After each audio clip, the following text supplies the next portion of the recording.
Maka banyak amal-amal yang Allah telah menegaskannya melalui Nabi, dan itu bisa membuka pintu surga.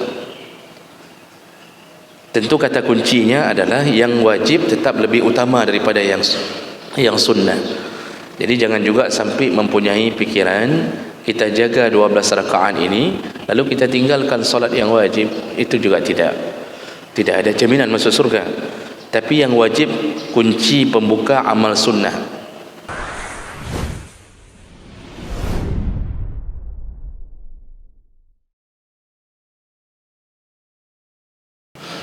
Assalamualaikum warahmatullahi wabarakatuh. Alhamdulillahi rabbil alamin. Hamdan katsiran tayyiban mubarakan fi. Asyhadu an la ilaha illallah wahdahu la syarika lah. Wa asyhadu anna Muhammadan abduhu wa rasuluhul karim. Allahumma salli wa sallim ala nabiyyina wa sayyidina al-Mustafa Muhammadin wa ala alihi wa ashabihi ajma'in. Amma ba'd. Rabbi shrah li sadri wa yassir li amri wahlul 'uqdatam min lisani yafqahu qawli. Segala puji bagi Allah, kemudian salawat dan salam kepada Rasulullah, pada keluarga dan seluruh sahabat-sahabatnya. Ya Allah muliakan bapak-bapak dan ibu-ibu yang telah berhadir karena Allah, dan mudah-mudahan kehadiran kita menjadi salah satu pembuka pintu surga di hari kiamat nantinya insyaAllah. Bapak Ibu yang Allah muliakan, setelah kita membahas beberapa hadis tentang pentingnya menjaga salat dan juga bahayanya meninggalkan salat, subuh hari ini kita masuk ke dalam judul yang baru, yaitu seputar masalah perkara-perkara yang sunnah atau salat yang sunnah, yaitu at-targhib fil muhafadhah ala 12 raka'ah min as-sunnah fil yawmi wal laylah. Anjuran untuk menjaga 12 rakaat pengiring salat wajib sehari semalam. Jadi kita akan melihat dan membahas hadis-hadis yang berisi anjuran agar kita memelihara salat sunnah rawatib. Sebelum kita masuk ke dalam pembahasan ini, sunnah rawatib itu disebut ratib, yaitu yang mengiringi, sunnah rawatib yang mengiringi salat fardu. Artinya dia menempel di salat fardu, baik qabliyah maupun ba'diyah. Sunnah rawatib dibagi dua, ada yang muakkad, ada yang ghair muakkad. Ada yang dikuatkan dan ada yang tidak dikuatkan. Artinya kesunahannya tidak terlalu kuat. Dan yang muakkad ada 10 tempat yang sangat dikuatkan untuk dijaga. Itu ada 10 rakaat, yaitu 2 rakaat sebelum subuh, 2 rakaat sebelum zuhur, 2 rakaat sesudahnya, lalu 2 rakaat sesudah maghrib, dan 2 rakaat sesudah Isya. Itu sangat dikuatkan untuk dijaga.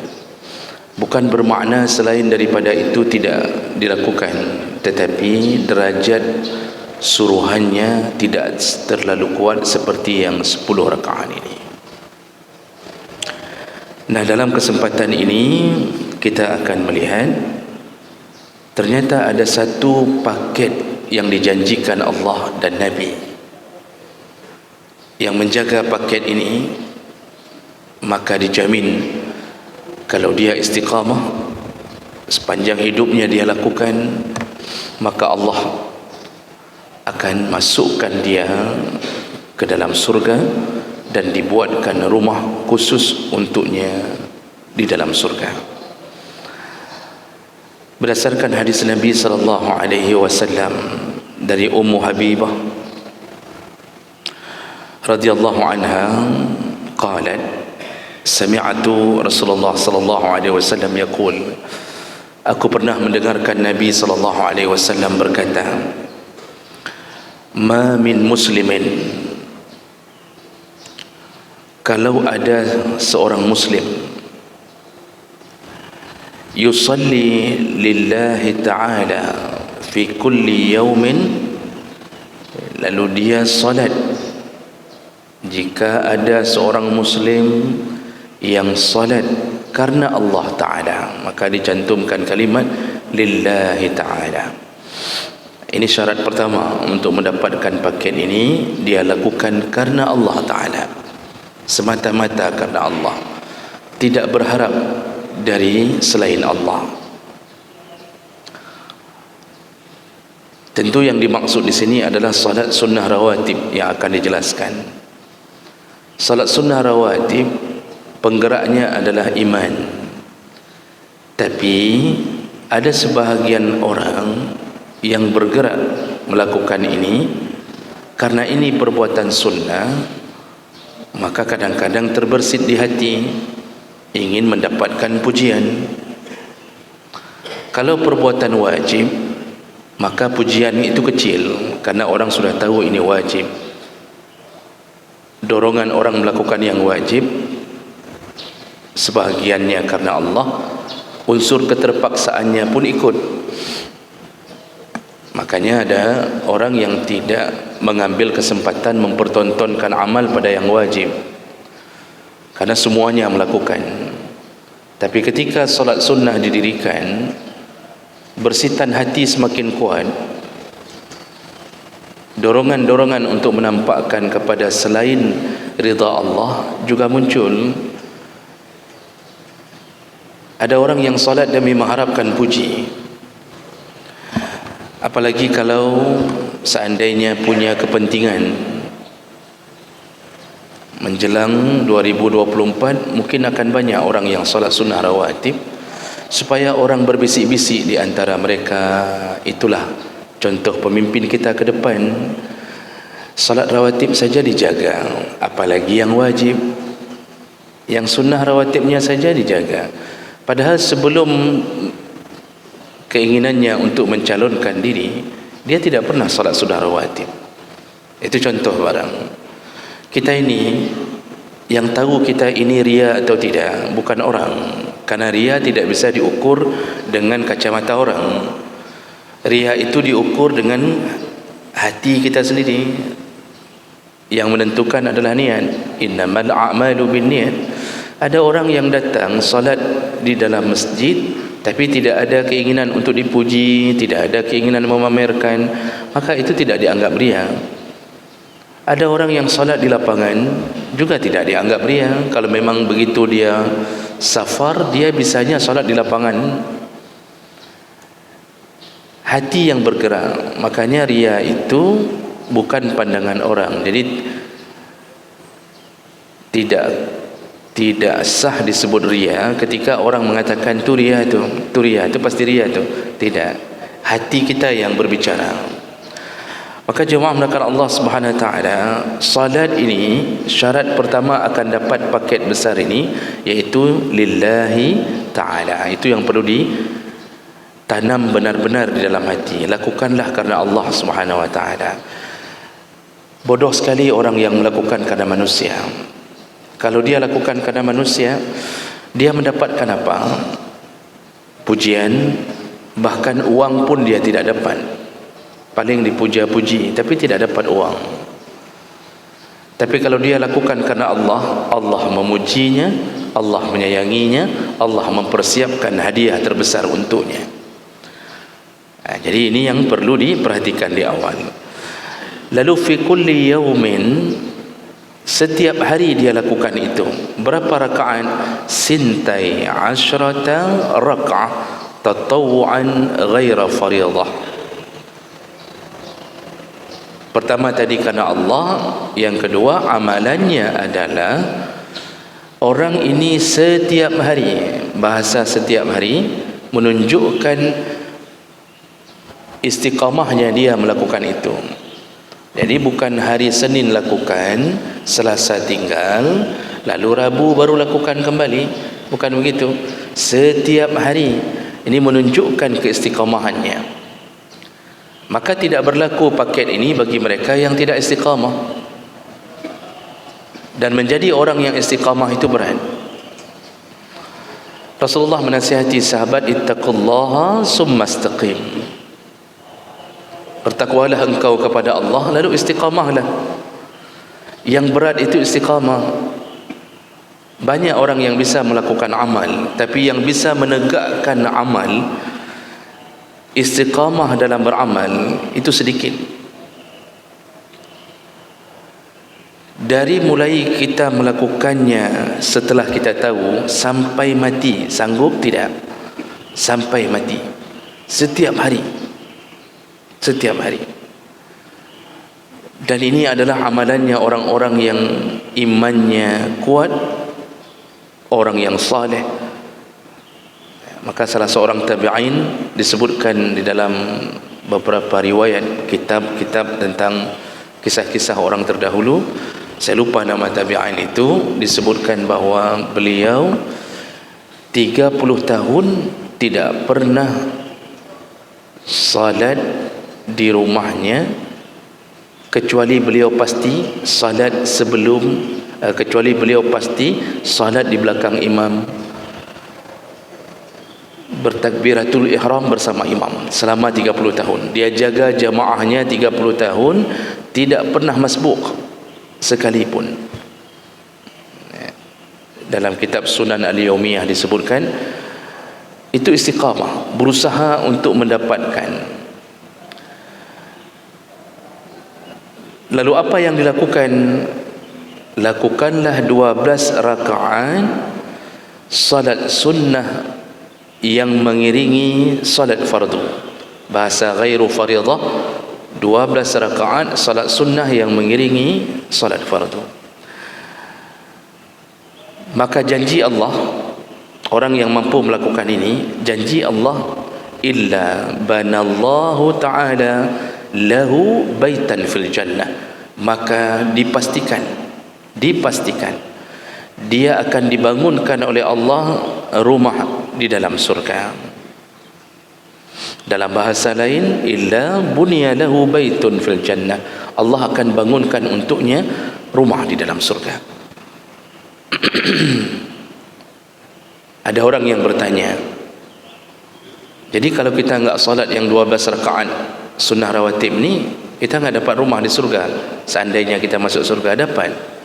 Tapi orang ini sudah dipastikan dia masuk surga. Jadi bahasa dapat rumah di surga, otomatis dia masuk surga. Maka banyak amal-amal yang Allah telah menegaskannya melalui Nabi, dan itu bisa membuka pintu surga. Tentu kata kuncinya adalah yang wajib tetap lebih utama daripada yang sunnah. Jadi jangan juga sampai mempunyai pikiran kita jaga 12 rakaat ini lalu kita tinggalkan solat yang wajib. Itu juga tidak ada jaminan masuk surga. Tapi yang wajib, kunci pembuka amal sunnah. Apa saja yang 12 rakaat itu? Ditambah dalam hadis riwayat Nasa'i dan Tirmizi, yaitu arba'an qabla dhuhri, 4 rakaat sebelum duhur. Tadi yang muakkad 2 rakaat sebelum duhur. Tadi yang muakkad 10 jumlahnya. Sekarang paket. Ini ada paket. Sama seperti seorang pimpinan mengatakan, tugas dari A sampai D, bagi yang mampu melakukan sampai F, maka dia punya bonus. Jadi yang Allah ingin tegaskan bahawa ini paket. Siapa yang mampu mengambil paket ini, dibuatkan rumah di surga, artinya jaminan masuk surga. Untuk membuat kita lebih bersemangat, Allah sengaja melalui nabinya gambarkan rumah di surga. Karena rumah di surga itu dalam hadis dari Ibnu Umar itu punya keindahan yang tidak pernah dilihat oleh manusia di dunia. Ciri-cirinya tura duhuruha min butuniha wa butunuha min duhuriha. Kalau dilihat dari dalam, tembus keluar, tembus pandang. Kalau dilihat dari luar, tembus pandang ke dalam. Artinya rumah itu begitu beningnya. Rumah di surga itu begitu beningnya dan dihiasi oleh perhiasan.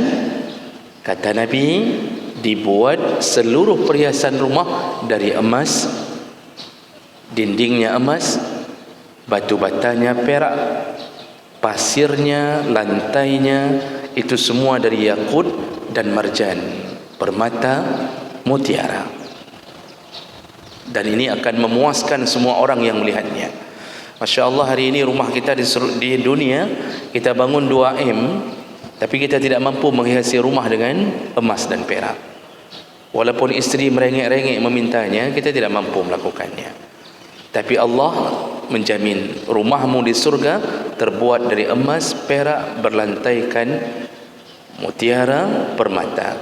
Dan penghuni rumah telah disiapkan, yaitu para bidadari.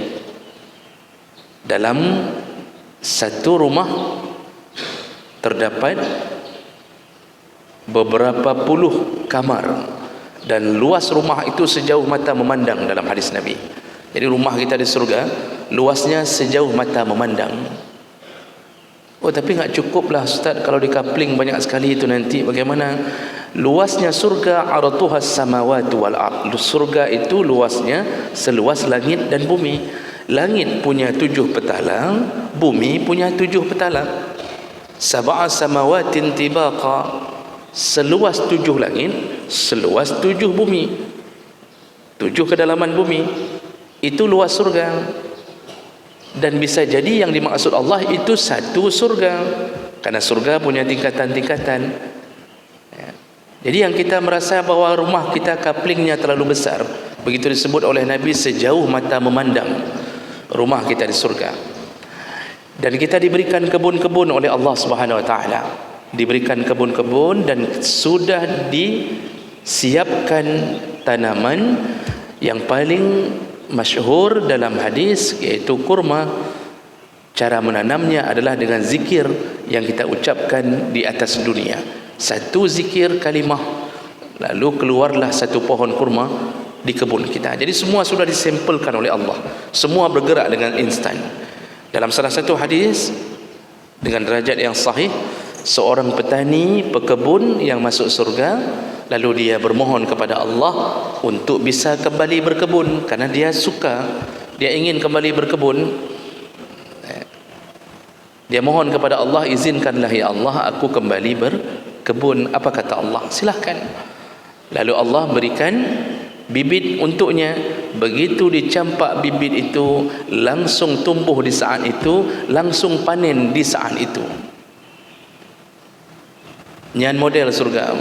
Itu hadis. Saya tidak hafal panjang hadisnya. Diberi bibit oleh Allah, silahkan berkebun. Yang bertani, yang suka bersawah, silahkan. Diberi bibit, begitu dicampak, di saat itu juga panen. Jadi yang namanya lelah itu tidak ada. Yang namanya mengambil air dari sumur di ladang, lalu ada jatuh jarum. Iban puisi kan, kalau ada sumur di ladang kok bisa jatuh jarum? Boleh kita menumpang mandi? Ini tidak ada cerita-cerita apa ambil air numpang mandi, tidak ada cerita itu. Hidup di surga itu tidak boleh lelah. Sudah cukup lelah di dunia. Sudah cukup bapak ibu dari tadi jam 4 sudah bangun, salat tahajud, bersiap-siap menuju ke masjid. Sudah cukup kelelahan itu. Kita terobos kegelapan malam untuk mencapai masjid Allah. lalu kita pulang masuk kantor, sebentar lagi masuk kantor demi anak dan isteri, juga karena Allah yang menyuruh para isteri menyiapkan sepatu suaminya, menyiapkan makanan untuk anak-anaknya, bersambung dengan cucian baju, lalu kemudian jemur, lalu kemudian digosok. Sudah cukup kelelahan isteri, tidak boleh ada kelelahan di surga. Maka enggak ada cerita petani berharap lelah. Campak bibit, di situ tumbuh, di situ panen, lalu dia gembira dengan keadaan kebunnya. Itu keindahan rumah di surga. Penghuninya yang akan menemani kita bidadari. Dalam satu riwayat, satu kamar dihiasi oleh 70 bidadari. Lalu kita mulai berfikir, kayaknya terlalu banyak tu Ustaz. Saya yang satu bidadari di rumah saja enggak habis-habis katanya. Ya, sampai saya kadang-kadang cerai 2 kali, kembali lagi rujuk, cerai lagi. Sampai begitunya, Masya Allah. Jemaah melakukan Allah, kita tidak bisa membayangkan surga, makanya kita mengambil contoh-contoh dunia. Padahal surga itu bayangannya, kata Rasulullah, sampai pikiran pun tidak sanggup menjangkaunya. Wa ma khatarat bibalin, tidak sanggup dijangkau oleh pikiran. Maka salah satu pembukanya 12 rakaat ini.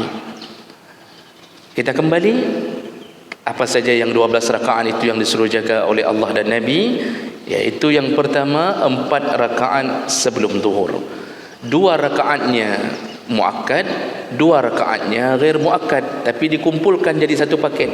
Jadi sebenarnya yang kita harus jaga itu, yang sangat dianjurkan jaga yang 2 rakaat sebelum zuhur. Namun untuk mengambil paket ini jadi 4 rakaat. Bagaimana cara melakukannya? Yang paling kuat suruhannya yaitu tetap 2 rakaat 2 rakaat berdasarkan hadis Nabi sallallahu alaihi wasallam, salatul laili wan nahar masna masna, salat siang dan malam, itu dalam tanda kutip salat sunnah, tetap 2 rakaat 2 rakaat. Itu yang paling masyhur. Walaupun ada ulama yang mengatakan boleh 4 rakaat sekali salam, ya, tanpa duduk di 2 rakaat, tidak ada duduk di antara 2 rakaat. Tetapi yang paling kuat pandangannya yaitu tetaplah lakukan 2 rakaat, bangun lagi 2 rakaat. Niatnya qabliyah zuhur. Sudah 4 rakaat. Lalu kemudian wa raka'ataini ba'daha, tambahlah 2 rakaat setelah zuhur. Tambahlah 2 rakaat setelah zuhur. Bapak Ibu yang Allah muliakan, sebagai catatan, Nabi pernah mengatakan kalau ingin lakukan salat ba'diyah, maka selangilah dengan berbicara atau berpindah dari tempat engkau salat wajib. Pilih 2 perkara. Kalau mau salat sunnah ba'diyah, pilih di antara 2 perkara ini. Bicara dulu. Yang dimaksud bicara ini, Pak, zikir, ya. Bukan disyaratkan bicara ni sampai dia mengatakan ke kawannya yang sebelah, saya mau solat sunnah, kita bicara sebentar, temani saya bicara sebentar. Tidak begitu, itu bangai namanya, ya. Yang dimaksud berbicara di sini adalah zikir.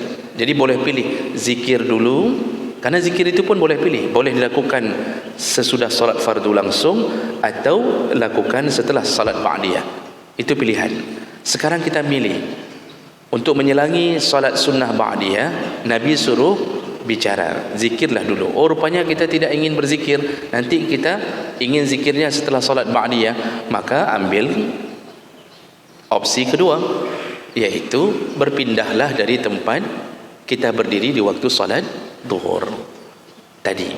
Ini kita salat zuhurnya di sini, pindahnya enggak usah jauh-jauh, sedikit saja geser kaki sudah okey. Tidak perlu sampai cari dari saf depan bapak sampai ke saf perempuan untuk memindahkan diri, tidak perlu. Tidak perlu. Pindah sedikit saja, atau rocker dengan orang di samping, yang kanan ke kiri, yang kiri ke kanan, rocker. Nah, itu saja sudah okey. Nah, jadi itu untuk kelayakan disebut ba'diyah. Maka tambahkanlah 2 rakaat ba'da zuhur. Berarti sudah 6 rakaat. Kemudian wa raka'ataini ba'dal maghrib. Nanti waktu datang maghrib setelah salat fardu, jangan lupa tambahkan 2 rakaat sesudah maghrib. Kalau sebelum maghrib itu ghair muakkad, tidak dikuatkan, tapi tetap berpahala. Jadi jangan mengira kalau ghair muakkad enggak lakukan, tidak. Tetap berpahala, namun tidak terlalu dikuatkan sunnahnya. Ba'dal maghrib menjadi paket yang berikutnya. Berarti sudah berapa rakaat? Sudah 8 rakaat. Lalu kemudian wa raka'ataini ba'dal isya. Tambahkanlah 2 rakaat sesudah isya. 2 rakaat sesudah isya. Berarti sudah 10 rakaat. Nah, terakhir wa raka'ataini qabla salatil ghadat. Dan jangan lupa salatlah 2 rakaat sebelum subuh atau salat sunnah fajar. Lengkap 12 rakaat. Kalau mampu melakukan ini sehari semalam, setiap waktu sampai malaikat maut nampak di hadapan mata kita, dijamin dibuatkan rumah untuknya di surga, dan dia akan masuk surga dengan kunci-kunci yang wajib yang dia lakukan. Jadi tetap salat wajib nomor 1. Jadi jangan gara-gara mendengarkan ini kita tinggalkan salat wajib lalu kita lakukan yang 12 rakaat ini. Itu tidak benar. Salat wajib nomor 1, kemudian ambil paket ini, insya-Allah lempanglah jalan kita menuju surga. Dan sebagai catatan di akhir sebelum kita bertanya jawab, ini janji, Pak. Ini janji, dan ini berada dalam kategori hadis-hadis yang sahih riwayat Muslim, Abu Dawud, Tirmizi, Nasa'i. Tidak ada khilaf di dalam masalah ini. Ini janji Allah. Perlu kita ingat. Kalau manusia berjanji, 1-2 bisa kita pegang janjinya, amanah. Tapi tidak semua manusia mempunyai kejujuran itu. Bahkan di akhir zaman, Abdurrahman bin Auf, Huzaifah al-Yamani itu sudah mengatakan bahawa di akhir zaman Rasulullah pernah mengatakan, saking banyaknya manusia tidak jujur, setiap kali kita akan melakukan transaksi dengan seseorang, kita akan mengatakan kepada orang yang akan melakukan transaksi itu, kalau ke situ kamu jualnya atau kamu belinya dengan fulan saja, jangan beli dengan yang lain. Jadi di akhir zaman orang mulai menunjuk orang untuk melakukan transaksi. Begitu tidak banyaknya orang yang amanah, sehingga kita harus menandai orang yang amanah. Maka kita ke pasar belanja, isteri kita mengatakan, "Bang, nanti kalau beli ayam jangan beli yang di bapak itu, yang sebelah kanan jangan, terus yang sebelah kiri juga jangan, yang di depan jangan, yang di belakang jangan. Jadi yang mana? Jangan di situ nggak ada yang jujur. Saya pernah beli ayam dikasih bebek." Istrinya ada bodoh-bodohnya juga. Tapi yang dia maksud mungkin adalah kejujuran itu, sehingga dia harus menunjuk orang. Begitulah keadaan kita hari ini, dan Nabi telah mengatakan itu. Di akhir zaman kita harus menunjuk orang. Jangan beli di situ, toko itu sering begini. Jangan beri kasih hutang ke fulan, dia sering tidak bayar hutang. Jangan begini. Orang kita tandai satu. Jangankan orang-orang awam, di antara orang-orang yang berlabel ustaz, berlabel kiai, tengku, itu saja kita tanda-tandai. Jangan kasih bantuan ke ustaz itu. Sudah pernah dulu kita kasih bantuan, pesantrennya nggak ada sampai hari ini. Ternyata dia gunakan untuk kawin lagi. Amanah, janji tidak bisa dipegang dari manusia. Tapi ini janji Allah, ini janji Nabi. Innallaha la yukhliful mi'ad. Allah tidak akan pernah melanggar janji, tidak akan pernah. Apa yang Allah katakan, kalau kita ragu di dalam hati, ada bisikan syaitan, itu dongeng aja tuh.